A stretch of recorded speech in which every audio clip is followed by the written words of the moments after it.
Welcome to Chapter 2 of Dividing Lines.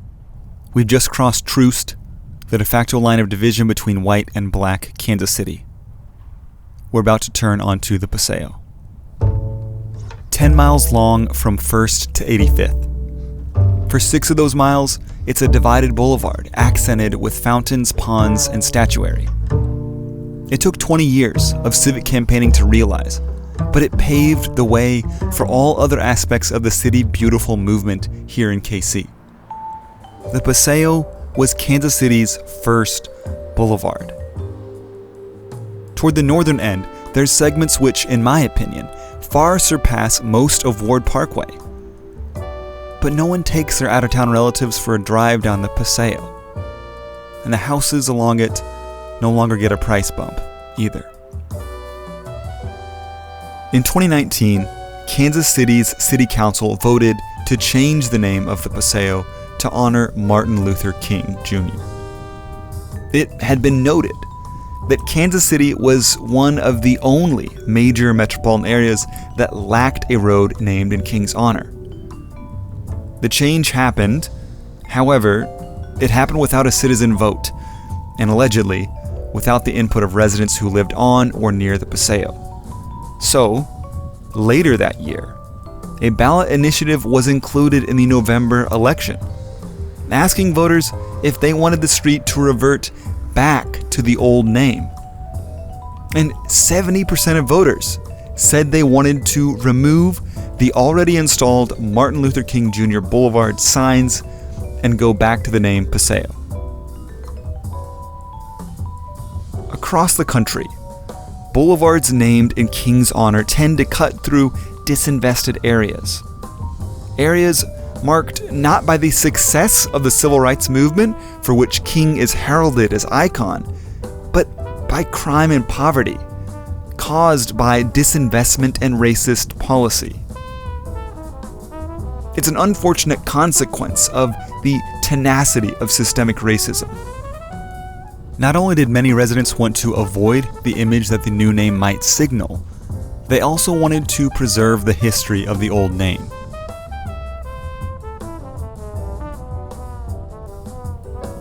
In moments of honesty, many people are surprised by the Paseo. It's a direct product of the City Beautiful movement. Such a beautiful boulevard? On this side of Troost? There's a lot to unpack in that sentiment that we can't get into here, but I can offer a really simple, equally sad explanation. When the Paseo was built, people didn't consider this the bad part of town. This neighborhood is called Blue Hills. In the 1930s and 40s, this was suburbia. Due to restrictive covenants on the individual level and racist policies on the local and state level, it was once a neighborhood just for white folks. Black would-be residents had no rights or recourse to challenge it. In fact, almost all of the neighborhoods on the east side of Troost, from 27th Street southward, were originally this way. So what changed? Black folks were given the recourse and the rights. In 1948, the Supreme Court ruled that restrictive covenants could not be enforced in court. Black people could now, legally, buy houses in the all-white neighborhoods. In 1954, the Supreme Court ruled that segregated schools were illegal. Black kids and white kids now, theoretically, had to go to school together. These are the moments that we focus on in the history books, that we point to say, look, we fixed it. Moments when 9 white guys in the highest court in the land said that the legal arguments for segregation didn't have legs. But all the other white folks weren't concerned about legal arguments. Beginning in the 60s and continuing through the 80s, there was a sudden and dramatic demographic shift in metros across the country. That's what Sid's story is all about. He says, well, how much you give me for it? He says, I just got to get away from the... Mr. W said the N-word. I hate that word, but That's what he said. And we closed the deal. I made another buck with Harold. Well, this went on for some time, a year and a half. Yeah, I must have done 6 houses, 8 houses, whatever it was. And I said, Harold, this is getting sick. I mean, we're making money here, and these people are busting blocks and all that. I said, I've got to study this and figure it out. Blockbusting. This term doesn't have anything to do with big summer movies or the old brick and mortar movie rental store where some of us millennials used to play N64. But the term does relate to people opportunistically trying to make a lot of money. Here's Bill Timaeus again, the former Kansas City Star reporter. The growing black community wanted to have their children in good schools, and there were real estate agents who began to take advantage of that by finding black buyers who wanted a good house, and then the real estate agents would go door by door in certain neighborhoods and say, I have a buyer who wants your house. I will tell you this is a black family, and if you make your house for sale now, you will do a lot better than if you wait 6 months, because there will be then 3 or 4 black families on this block and housing values will go down. And it was that direct in some places. They were scaring people into selling, sometimes without actually having buyers, but knowing, okay, if I get a buyer, this is a house that will be for sale, because I've now frightened the people into moving. So essentially, there were lots of ways to do it. They would drop, they would go door to door, but they would drop flyers on houses. They would just put the word out through the neighborhood that change is happening, and if you want out, you better get out now. There was nothing about black residents that actually changed the inherent values of these homes.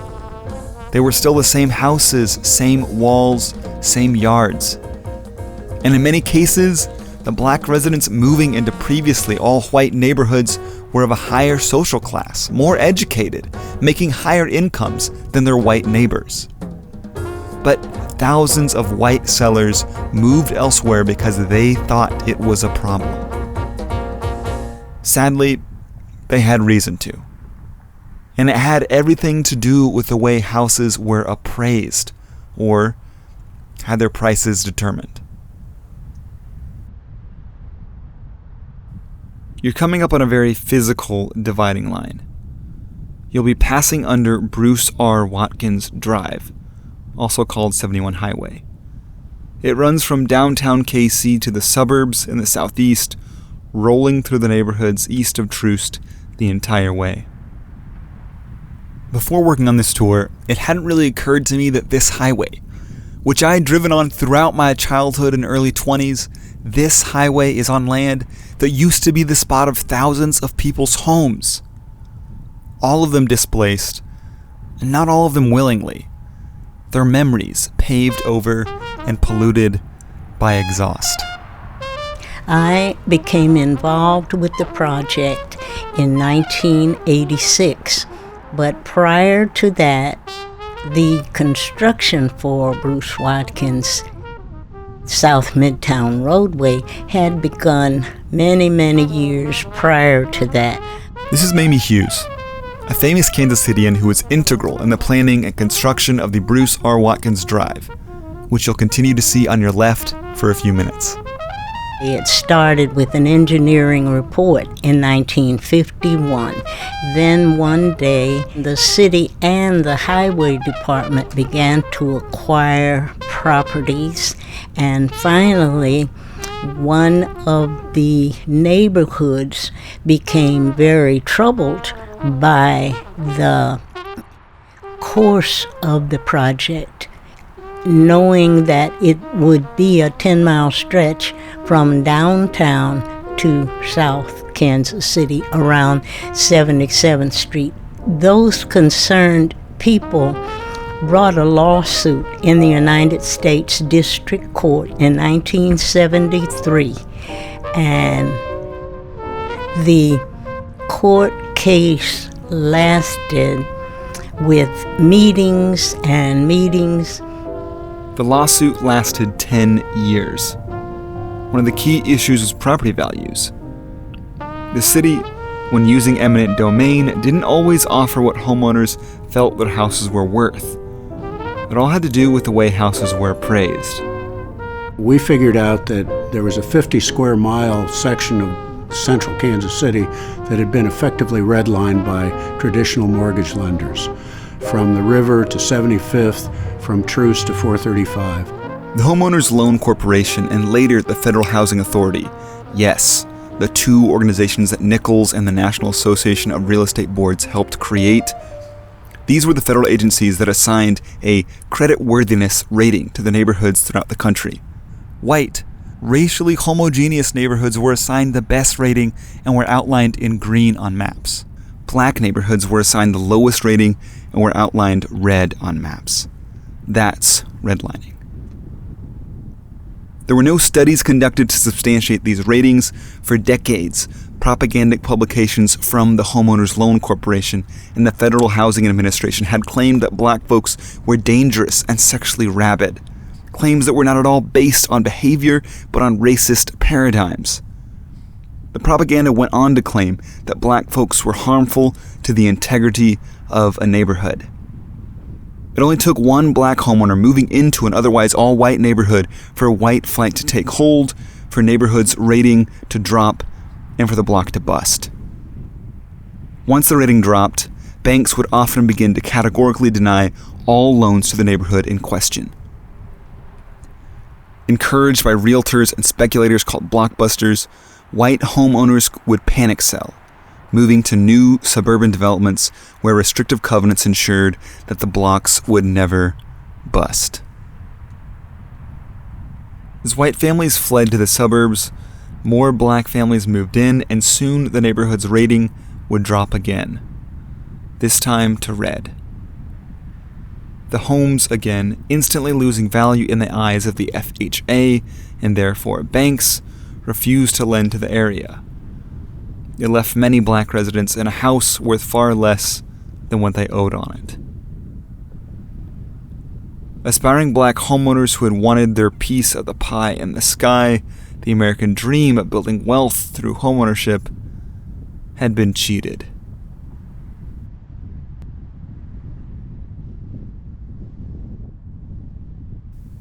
This is what's so important to understand about the history of our American cities. Our neighborhoods look the way they do on purpose, not by some chance or by some myth of self-selection, but by racially motivated municipal, state, and federal policies working together with private business and individual decisions. Policies and decisions where white people and their prejudices were most often at the helm. Redlining, that's nefarious, it's absolutely outrageous. And then the next thing, whites fled the area. That's the next point. And people made money. Think about all those commissions. Think about all those suburban houses. Realtors and developers made bank. Racism continued to be good business for the real estate industry. And a quote, gentleman's agreement among realtors kept this blockbusting to the east of Troost. It was easy.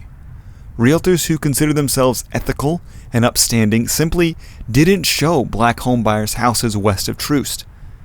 And black people in the market for a home, they got the message, loud and clear.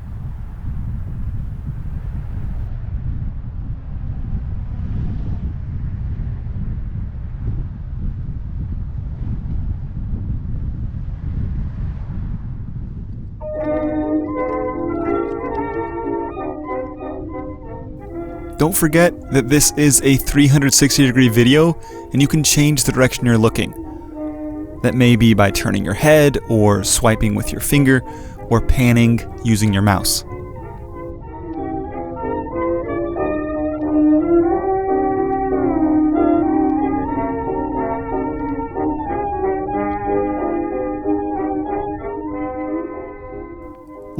for 3028. It'll be on your right near the end of the block. A brown-fronted house with a fountain in a fenced-in yard. This is where the one and only Walt Disney lived. The other guy from the quote at the very start of the tour. At the time when Disney lived here, the neighborhood would have been nearly all white. The color line would have been 2.5 blocks north at 27th Street.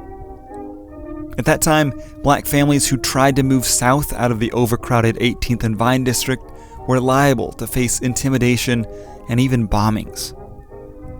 Disney's block was busted long ago, however. It's mostly black people that live here now.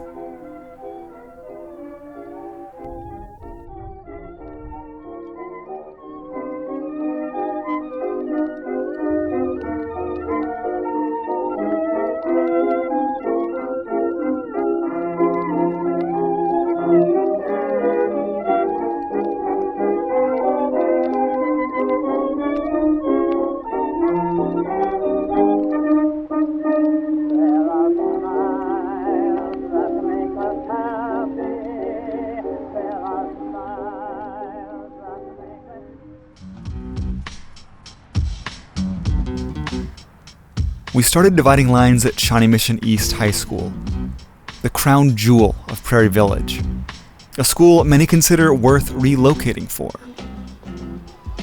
Before 1955, this school we're at now, on your left, would have been choice for so many white families. But by 1962, Central High School was nearly all black. I think it's important to remember that when that ruling came down in 1954, not long after that, the school board here created new school boundaries. Yes, that's a good point. And one of the things they did was to make Troost a boundary from west to east. So 25 years later, for instance, Pershing School at 59th, just east of Troost, was still, in the 70s, still a predominantly white school. But the school board approved a system where kids were being bused into Pershing. So one year, Pershing was about 90% white, 10% black. When the busing started, within 2 years, that had flipped. So those kinds of government decisions led to a lot of this turmoil through southeast Kansas City.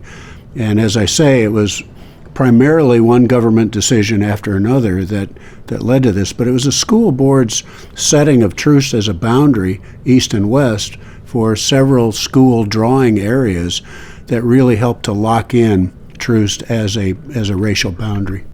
The sudden demographic shift came from a combination of neighborhood racial turnover, as Sid and Bill have talked about, and more importantly, school boundary gerrymandering, with Troost as the arbitrary dividing line.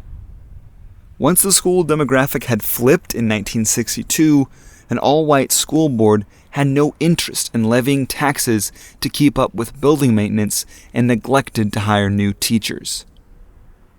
In the late 80s, a group of black students filed suit against the Missouri Department of Education for its dramatically different treatment of black schools as compared to white schools in the district, which suffered no such neglect.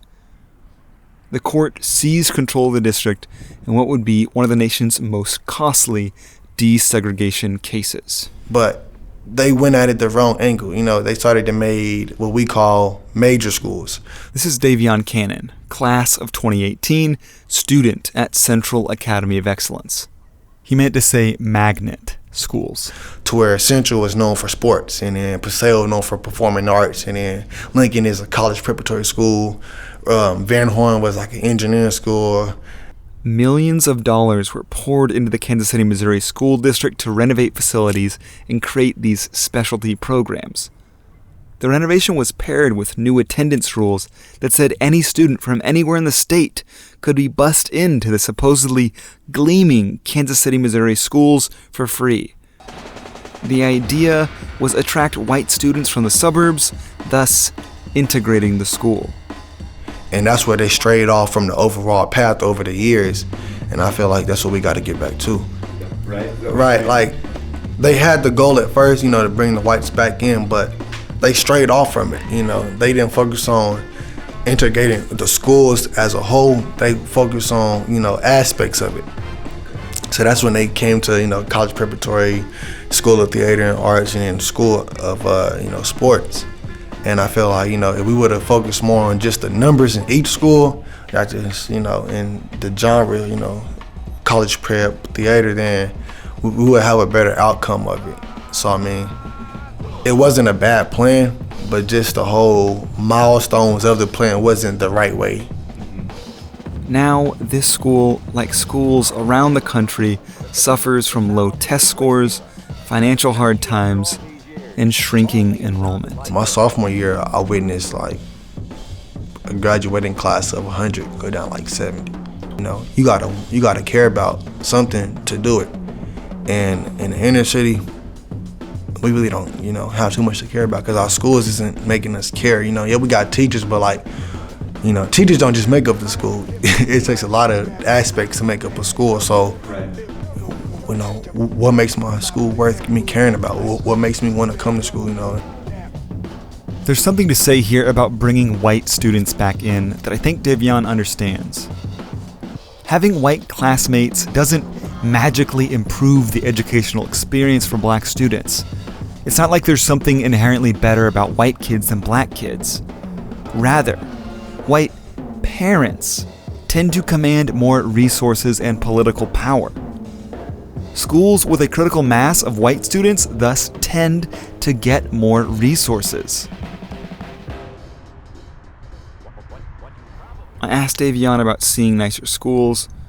He compared his school to a school he saw in the Kansas City suburbs to the north of the Missouri River. I went up there for a wrestling tournament, and one of the faculty members gave me a little tour of just the floors level by level, and just seeing the aspects of that school, the classrooms, the hallways, their theater, their gymnasium. It's just a big difference. It's a gap. It's not just a little they got nicer walls, they got nicer posters. It's a gap difference. The foundation, just the quality of everything from their schools to inner city schools is a big jump. Honestly, it is an emotional factor to it. Not just because of the statistics behind each school and the history of it, but just because we know that we can be the same as Lincoln if we had certain resources they have. We know that we can do the same, hit the same marks, be just as good at any other school. But if we don't have the resources to do it, we can only do so much on our own.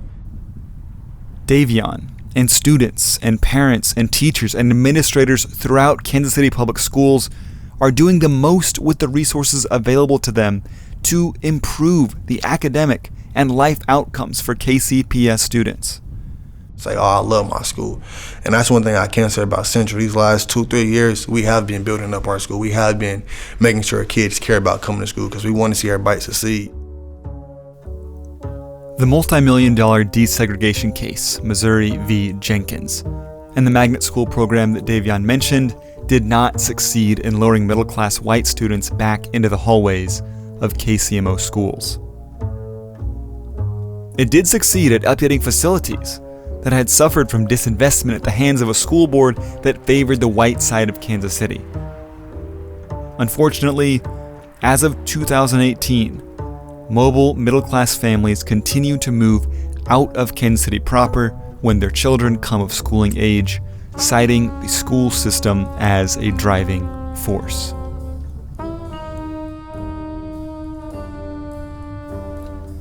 Good schools. So many of the housing decisions families make, so much of how our cities look, is driven by this pursuit of, quote, good schools. But who decides what a good school is? What makes it good? Back when all the blockbusting was happening, it wasn't just fear for their housing prices that made white families flee to the suburbs. A big part was schools. not wanting their white kids, quote, mixing with black kids. But the Brown v. Board ruling said that any child living in a neighborhood had to be allowed into the neighborhood school. White parents' response? Move out of the neighborhood, taking their wealth and resources with them. And so schools like Central went from all white to almost all black in just a few years. And so all white school boards decide to underfund them, and the schools begin to struggle. And white families start to say, oh, it's not that there's too many black kids, it's just that it's not a good school. Now, in the wake of increased measurement of student success and teacher performance, driven by No Child Left Behind and the Every Student Succeeds Act, parents use standardized test scores to gauge school quality and justify labels of good and bad. But experts have shown that high-stakes testing is easily and often gamed, and argue that it inaccurately reflects the abilities and intelligence of non-white and non-native English-speaking students. All that to say, when we speak of good schools, our measures and our definitions are more subjective than we'd often like to think.